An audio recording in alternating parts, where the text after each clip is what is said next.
ரொம்ப முக்கியமான ஒரு படம். ஏன்னா இவர் வந்து ரொம்ப முக்கியமான ஒரு நடிகர் நம்மளுடைய தமிழ் சினிமாவுக்கு. எத்தனையோ இல்லங்கள்லையும் உள்ளங்கள்லையும் இடம்பெற்றிருக்கிற ஒரு நடிகர் தான் இவர். So let's welcome Santhanam sir on stage.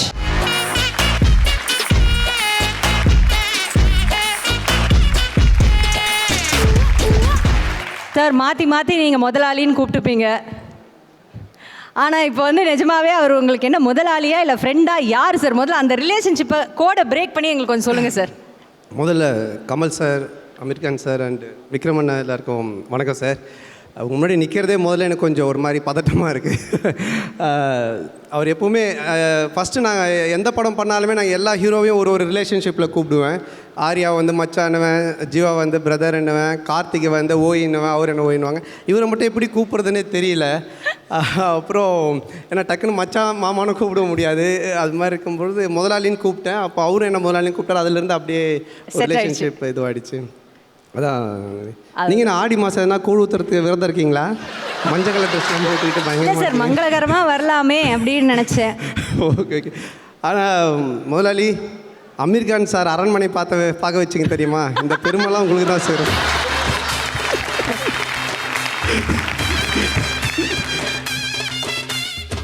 நீங்கள் இப்போ வந்து எங்களுக்கு இவரை நிறைய தெரியும். ஏன்னா அவருடைய சோஷியல் லைஃப்பில் நாங்கள் நிறைய அவரை இன்னும் பார்க்குறோம். பட் ஆரம்ப காலத்தில் நீங்கள் பார்த்துருப்பீங்க, ஃபஸ்ட்டு நடிக்கும்போது நீங்கள் பார்த்துருப்பீங்க, அவ்வளோவா அவர் வந்து பேசவும் மாட்டார், வெளியும் வர மாட்டார். ஏதாவது ஒன்று எங்களுக்காக சொல்லுங்களேன் அவரை பற்றி. அப்போ நீங்கள் பார்த்ததுக்கும் இப்போ பார்க்குறதுக்கும் வியப்பாக உங்களுக்கு ஏதாவது இருக்கா? இல்லை, அதான் நான் சொன்னேன். அவர் எந்த டைலாக் கொடுத்தாலுமே டைரக்டர்கிட்ட வந்துட்டு அவரை பேச சொல்லுங்கள் அப்படின்னுவார். அன்சியா கிட்ட லவ் சொல்கிற சீன் அதுவும் என்ன சொல்ல சொன்னார். நான் சொன்னேங்க நீங்கள் தானேங்க ஹீரோ, நான் எப்படிங்க சொல்கிறது? இல்லை நீங்கள் அவரே சொல்லிட்டுங்க அப்படின்னாரு. ஆனால் இப்போது பிரச்சாரத்தில் பேசும்போது தான் நான் சொன்னேன், எல்லா டைலாகையும் சேர்த்து வச்சு இப்போ ஸ்ட்ரெயிட்டாக ஜனங்கிட்ட இப்போ பேசிட்டு.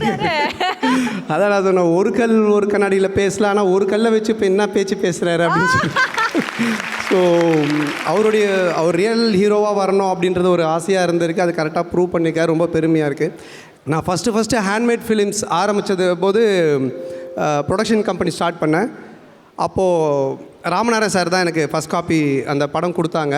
அப்போ அவர் என்னை கூப்பிட்டு சொன்னார், நான் வந்து பாம்பு மாடு ஆடு இதெல்லாம் வச்சு படம் பண்ணிகிட்டு இருந்தேன்ப்பா, இப்போ அதெல்லாம் பண்ணல, இன்னும் பவர் ஸ்டார் வச்சு பண்ணலான் இருக்கேன் அப்படின்னாரு.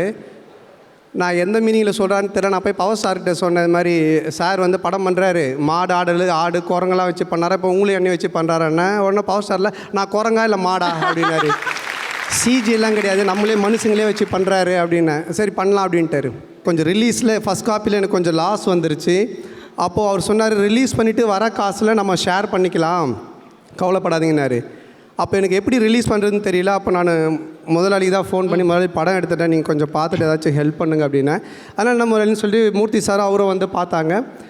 கண்ணால் எடுத்துன்னு ஆசையாக நல்லா இருக்குது. என்ன சொன்னாங்கன்னா, கொஞ்சம் வெயிட் பண்ணுங்கள், நான் நவம்பர்லேயே முடிச்சுட்டு ஆல்ரெடி முன்னாடியே முடிச்சுது, இப்போது ரிலீஸ் பண்ண வேண்டாம், இது ஃபெஸ்டிவல் ஃபிலிம் இது, அதனால் நம்ம பொங்கலுக்கு ரிலீஸ் பண்ணலாம் அப்படின்னு சொன்னார். சரி அவர் சொல்லிட்டார், நானும் விட்டுட்டேன். கரெக்டாக பொங்கலுக்கு பார்த்திங்கன்னா பெரிய படங்கள்லாம் வந்துருச்சு. நான் கேட்டேன் முதலாளி அப்படின்னேன்.